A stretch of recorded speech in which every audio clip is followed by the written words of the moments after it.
An Occurrence at Owl Creek Bridge by Ambrose Bierce. A man stood upon a railroad bridge in northern Alabama, looking down into the swift water 20 feet below. The man's hands were behind his back, the wrists bound with a cord. A rope closely encircled his neck. It was attached to a stout cross timber above his head, and the slack fell to the level of his knees. Some loose boards laid upon the sleepers supporting the metals of the railway supplied a footing for him and his executioners, 2 private soldiers of the Federal Army, directed by a sergeant who in civil life may have been a deputy sheriff. At a short remove upon the same temporary platform was an officer in the uniform of his rank, armed. He was a captain. A sentinel at each end of the bridge stood with his rifle in the position known as support, that is to say, vertical in front of the left shoulder, the hammer resting on the forearm thrown straight across the chest, a formal and unnatural position enforcing an erect carriage of the body. It did not appear to be the duty of these 2 men to know what was occurring at the center of the bridge. They merely blockaded the 2 ends of the foot-planking that traversed it. Beyond one of the sentinels nobody was in sight. The railroad ran straight away into a forest for 100 yards, then, curving, was lost to view. Doubtless there was an outpost farther along. The other bank of the stream was open ground, a gentle acclivity topped with a stockade of vertical tree trunks, loopholed for rifles, with a single embrasure through which protruded the muzzle of a brass cannon commanding the bridge. Midway of the slope between the bridge and fort were the spectators, a single company of infantry in line at parade rest, the butts of their rifles on the ground, the barrels inclining slightly backwards against the right shoulder, the hands crossed upon the stock. A lieutenant stood at the right of the line, the point of his sword upon the ground, his left hand resting upon his right. Excepting the group of 4 at the center of the bridge, not a man moved. The company faced the bridge, staring stonily, motionless. The sentinels facing the banks of the stream might have been statues to adorn the bridge. The captain stood with folded arms, silent, observing the work of his subordinates, but making no sign. Death is a dignitary who, when he comes announced, is to be received with formal manifestations of respect, even by those most familiar with him. In the code of military etiquette, silence and fixity are forms of deference. The man who was engaged in being hanged was apparently about 35 years of age. He was a civilian, if one might judge from his habit, which was that of a planter. His features were good, a straight nose, firm mouth, broad forehead, from which his long dark hair was combed straight back, falling behind his ears to the collar of his well-fitted frock coat. He wore a mustache and pointed beard, but no whiskers. His eyes were large and dark gray, and had a kindly expression which one would hardly have expected in one whose neck was in the hemp. Evidently this was no vulgar assassin. The liberal military code makes provision for hanging many kinds of persons, and gentlemen are not excluded. The preparations being complete, the 2 private soldiers stepped aside, and each drew away the plank upon which he had been standing. The sergeant turned to the captain, saluted, and placed himself immediately behind that officer, who in turn moved apart 1 pace. These movements left the condemned man and the sergeant standing in the 2 ends of the same plank, which spanned 3 of the cross ties of the bridge. The end upon which the civilian stood, almost, but not quite, reached a 4th. This plank had been held in place by the weight of the captain. It was now held by that of the sergeant. At a signal from the former, the latter would step aside. The plank would tilt, and the condemned man go down between 2 ties. The arrangement commended itself to his judgment as simple and effective. His face had not been covered, nor his eyes bandaged. He looked a moment at his unsteadfast footing, then let his gaze wander to the swirling water of the stream racing madly beneath his feet. A piece of dancing driftwood caught his attention, and his eyes followed it down the current. How slowly it appeared to move! What a sluggish stream! He closed his eyes in order to fix his last thoughts upon his wife and children. The water, touched to gold by the early sun, the brooding mists under the banks at some distance down the stream, the fort, the soldiers, the piece of drift, all had distracted him. And now he became conscious of a new disturbance. Striking through the thought of his dear ones was a sound which he could neither ignore nor understand, a sharp, distinct, metallic percussion like the stroke of a blacksmith's hammer upon the anvil, and it had the same ringing quality. He wondered what it was, and whether immeasurably distant or nearby, it seemed both. Its recurrence was regular, but as slow as the tolling of a death knell. He awaited each new stroke with impatience and, he knew not why, apprehension. The intervals of silence grew progressively longer. The delays became maddening.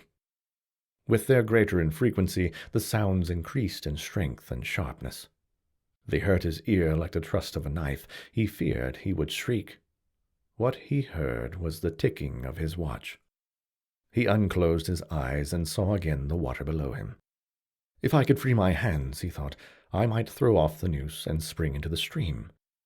By diving, I could evade the bullets and, swimming vigorously, reach the bank, take to the woods, and get away home. My home, thank God, is as yet outside their lines. My wife and little ones are still beyond the invaders' farthest advance. As these thoughts, which have here to be set down in words, were flashed into the doomed man's brain rather than evolved from it, the captain nodded to the sergeant. The sergeant stepped aside. Chapter 2. Peyton Farker was a well-to-do planter of an old and highly respected Alabama family. Being a slave owner and, like other slave owners, a politician, he was naturally an original secessionist and ardently devoted to the Southern cause. Circumstances of an imperious nature, which it is unnecessary to relate here, had prevented him from taking service with the gallant army which had fought the disastrous campaigns ending with the fall of Corinth, and he chafed under the inglorious restraint, longing for the release of his energies, the larger life of the soldier, the opportunity for distinction. That opportunity, he felt, would come as it comes to all in wartime. Meanwhile, he did what he could. No service was too humble for him to perform in the aid of the South, no adventure too perilous for him to undertake, if consistent with the character of a civilian who was at heart a soldier, and who in good faith and without too much qualification assented to at least a part of the frankly villainous dictum that all is fair in love and war. One evening, while Farker and his wife were sitting on the rustic bench near the entrance to his grounds, a gray-clad soldier rolled up to the gate and asked for a drink of water. Mrs. Farker was only too happy to serve him with her own white hands. While she was fetching the water, her husband approached the dusty horseman and inquired eagerly for news from the front. "The Yanks are repairing the railroads," said the man, "and are getting ready for another advance. They have reached the Owl Creek Bridge, put in order, and built a stockade on the north bank. The commandant has issued an order, which is posted everywhere, declaring that any civilian caught interfering with the railroad, its bridges, tunnels, or trains will be summarily hanged. I saw the order." "How far is it to the Owl Creek Bridge?" Farker asked. "About 30 miles. "Is there no force on this side of the creek?" "Only a picket post half a mile out, on the railroad, and a single sentinel at this end of the bridge." "Suppose a man, a civilian and student of hanging, should elude the picket post and perhaps get the better of the sentinel," said Farker, smiling. "What could he accomplish?" The soldier reflected. "I was there a month ago," he replied. "I observed that the flood of last winter had lodged a great quantity of driftwood against the wooden pier at this end of the bridge. It is now dry and would burn like tow." The lady had now brought the water, which the soldier drank. He thanked her ceremoniously, bowed to her husband, and rode away. An hour later, after nightfall, he repassed the plantation, going northward in the direction from which he had come. He was a Federal scout. Chapter 3. As Peyton Farker fell straight downward through the bridge, he lost consciousness and was as one already dead. From this state he was awakened, ages later, it seemed to him, by the pain of a sharp pressure upon his throat, followed by a sense of suffocation. Keen, poignant agonies seemed to shoot from his neck downward through every fiber of his body and limbs. These pains appeared to flash along well-defined lines of ramification and to beat with an inconceivably rapid periodicity. They seemed like streams of pulsating fire, heating him to an intolerable temperature. As to his head, he was conscious of nothing but a feeling of fullness, of congestion. These sensations were unaccompanied by thought. The intellectual part of his nature was already effaced. He had power only to feel, and feeling was torment. He was conscious of motion. Encompassed in a luminous cloud, of which he was now merely the fiery heart, without material substance, he swung through the unthinkable arcs of oscillation like a vast pendulum. Then all at once, with terrible suddenness, the light about him shot upward with the noise of a loud plash. A frightful roaring was in his ears, and all was cold and dark. The power of thought was restored. He knew that the rope had broken, and he had fallen into the stream. There was no additional strangulation. The noose about his neck was already suffocating him, and kept the water from his lungs. To die of hanging at the bottom of a river, the idea seemed to him ludicrous. He opened his eyes in the darkness, and saw above him a gleam of light, but how distant, how inaccessible! He was still sinking, for the light became fainter and fainter until it was a mere glimmer. Then it began to grow and brighten, and he knew that he was rising toward the surface, knew it with reluctance, for he was now very comfortable. To be hanged and drowned, he thought, that is not so bad, but I do not wish to be shot. No, I will not be shot, that is not fair. He was not conscious of an effort, but a sharp pain in his wrist apprised him that he was trying to free his hands. He gave the struggle his attention, as an idler might observe the feat of a juggler, without interest in the outcome. What splendid effort! What magnificent, what superhuman strength! Ah, that was a fine endeavor! Bravo! The cord fell away. His arms parted and floated upward, the hands dimly seen on each side in the growing light. He watched them with a new interest, as first one and then the other pounced upon the noose at his neck. They tore it away and thrust it fiercely aside, its undulations resembling those of a water-snake. "Put it back! Put it back!" He thought he shouted these words to his hands, for the undoing of the noose had been succeeded by the direst pain that he had yet experienced. His neck ached horribly. His brain was on fire. His heart, which had been fluttering faintly, gave a great leap, trying to force itself out at his mouth. His whole body was racked and wrenched with an insupportable anguish.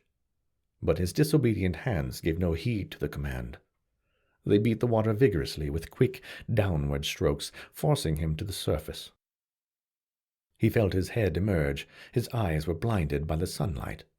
His chest expanded convulsively, and with a supreme and crowning agony his lungs engulfed a great draught of air, which instantly he expelled in a shriek. He was now in full possession of his physical senses. They were indeed preternaturally keen and alert.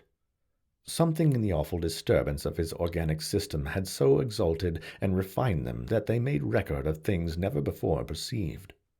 He felt the ripples upon his face, and heard their separate sounds as they struck. He looked at the forest on the bank of the stream, saw the individual trees, the leaves, the veining of each leaf. He saw the very insects upon them, the locusts, the brilliant-bodied flies, the grey spiders stretching their webs from twig to twig. He noted the prismatic colors in all the dewdrops upon a million blades of grass, the humming of the gnats that danced above the eddies of the stream, the beating of the dragonfly's wings, the strokes of the water-spider's legs like oars which had lifted their boat. All these made audible music. A fish slid along beneath his eyes, and he heard the rush of its body parting the water. He had come to the surface, facing down the stream. In a moment the visible world seemed to wheel slowly round, himself the pivotal point, and he saw the bridge, the fort, the soldiers upon the bridge, the captain, the sergeant, the two privates, his executioners. They were in silhouette against the blue sky. They shouted and gesticulated, pointing at him. The captain had drawn his pistol, but did not fire. The others were unarmed. Their movements were grotesque and horrible, their forms gigantic. Suddenly he heard a sharp report, and something struck the water smartly within a few inches of his head, spattering his face with spray. He heard a second report, and saw one of the sentinels with his rifle at his shoulder, a light cloud of blue smoke rising from the muzzle. The man in the water saw the eye of the man on the bridge gazing into his own through the sights of the rifle. He observed that it was a gray eye, and remembered having read that gray eyes were keenest, and that all famous marksmen had them. Nevertheless, this one had missed. A counter-swirl had caught Farquhar and turned him half round. He was again looking into the forest on the bank opposite the fort. The sound of a clear, high voice in a monotonous sing-song now rang out behind him and came across the water with a distinctness that pierced and subdued all other sounds, even the beating of the ripples in his ears. Although no soldier, he had frequented camps enough to know the dread significance of that deliberate, drawling, aspirated chant. The lieutenant on shore was taking a part in the morning's work. How coldly and pitilessly, with what an even, calm intonation, presaging and enforcing tranquillity in the men, with what accurately measured interval fell those cruel words. "Attention, company! Shoulder arms! Ready! Aim! Fire!" Farquhar dived deeply as he could. The water roared in his ears like the voice of Niagara, yet he heard the dulled thunder of the volley, and rising again toward the surface, met shining bits of metal, singularly flattened, oscillating slowly downward. Some of them touched him on the face and hands, then fell away, continuing their descent. One lodged between his collar and neck. It was uncomfortably warm, and he snatched it out. As he rose to the surface, gasping for breath, he saw that he had been a long time under water. He was perceptibly farther downstream, nearer to safety. The soldiers had almost finished reloading. The metal ramrods flashed all at once in the sunshine as they were drawn from the barrels, turned in the air, and thrust into their sockets. The two sentinels fired again, independently and ineffectually. The hunted man saw all this over his shoulder. He was now swimming vigorously with the current. His brain was as energetic as his arms and legs. He thought with the rapidity of lightning. The officer, he reasoned, will not make that martinet's error a second time. It is as easy to dodge a volley as a single shot. He has probably already given the command to fire at will. God help me, I cannot dodge them all. An appalling plash within 2 yards of him was followed by a loud, rushing sound, diminuendo, which seemed to travel back through the air to the fort and died in an explosion which stirred the very river to its deeps. A rising sheet of water curved over him, fell down upon him, blinded him, strangled him. The cannon had taken a hand in the game. As he shook his head free from the commotion of the smitten water, he heard the deflected shot humming through the air ahead, and in an instant it was cracking and smashing the branches in the forest beyond. They will not do that again, he thought. The next time they will use a charge of grape. I must keep my eye upon the gun. The smoke will apprise me. The report arrives too late. It lags behind the missile. That is a good gun. Suddenly he felt himself whirled round and round, spinning like a top. The water, the banks, the forests, the now distant bridge, fort, and men, all were commingled and blurred. Objects were represented by their colors only, circular horizontal streaks of color. That was all he saw. He had been caught in a vortex, and was being whirled on with a velocity of advance and gyration that made him giddy and sick. In a few moments he was flung upon the gravel at the foot of the left bank of the stream, the southern bank, and behind a projecting point which concealed him from his enemies. The sudden arrest of his motion, the abrasion of one of his hands on the gravel, restored him, and he wept with delight. He dug his fingers into the sand, threw it over himself in handfuls, and audibly blessed it. It looked like diamonds, rubies, emeralds. He could think of nothing beautiful which it did not resemble. The trees upon the bank were giant garden plants. He noted a definite order in their arrangement, inhaled the fragrance of their blooms. A strange roseate light shone through the spaces among their trunks, and the wind made in their branches the music of aeolian harps. He had no wish to perfect his escape, was content to remain in that enchanting spot until retaken. A whiz and rattle of grape shot among the branches high above his head roused him from his dream. The baffled cannoneer had fired him a random farewell. He sprang to his feet, rushed up the sloping bank, and plunged into the forest. All that day he traveled, laying his course by the rounding sun. The forest seemed interminable. Nowhere did he discover a break in it, not even a woodman's road. He had not known that he lived in so wild a region. There was something uncanny in the revelation. By nightfall he was fatigued, footsore, famishing. The thought of his wife and children urged him on. At last he found a road which led him in what he knew to be the right direction. It was as wide and straight as a city street, yet it seemed untraveled. No fields bordered it, no dwelling anywhere. Not so much as the barking of a dog suggested human habitation. The black bodies of the trees formed a straight wall on both sides, terminating on the horizon in a point, like a diagram in a lesson in perspective. Overhead, as he looked up through this rift in the wood, shone great golden stars looking unfamiliar and grouped in strange constellations. He was sure they were arranged in some order which had a secret and malign significance. The wood on either side was full of singular noises, among which, once, twice, and again, he distinctly heard whispers in an unknown tongue. His neck was in pain, and lifting his hand to it found it horribly swollen. He knew that it had a circle of black where the rope had bruised it. His eyes felt congested. He could no longer close them. His tongue was swollen with thirst. He relieved its fear by thrusting it forward from between his teeth into the cold air. How softly the turf had carpeted the untraveled avenue. He could no longer feel the roadway beneath his feet. Doubtless, despite his suffering, he had fallen asleep while walking, for now he sees another scene. Perhaps he has merely recovered from a delirium. He stands at the gate of his own home. All is as he left it, and all bright and beautiful in the morning sunshine. He must have traveled the entire night. As he pushes open the gate and passes up the wide, white walk, he sees a flutter of female garments. His wife, looking fresh and cool and sweet, steps down from the veranda to meet him. At the bottom of the steps she stands waiting with a smile of ineffable joy, an attitude of matchless grace and dignity. Ah, how beautiful she is! He springs forward with extended arms. As he is about to clasp her, he feels a stunning blow upon the back of the neck. A blinding white light blazes all about him with a sound like the shock of a cannon. Then all is darkness and silence. Peyton Farquhar was dead. His body, with a broken neck, swung gently from side to side beneath the timbers of the Owl Creek Bridge. Thanks again for watching another episode of Woodward. Please like and subscribe if you'd like to see more, and leave a comment if you have any future requests.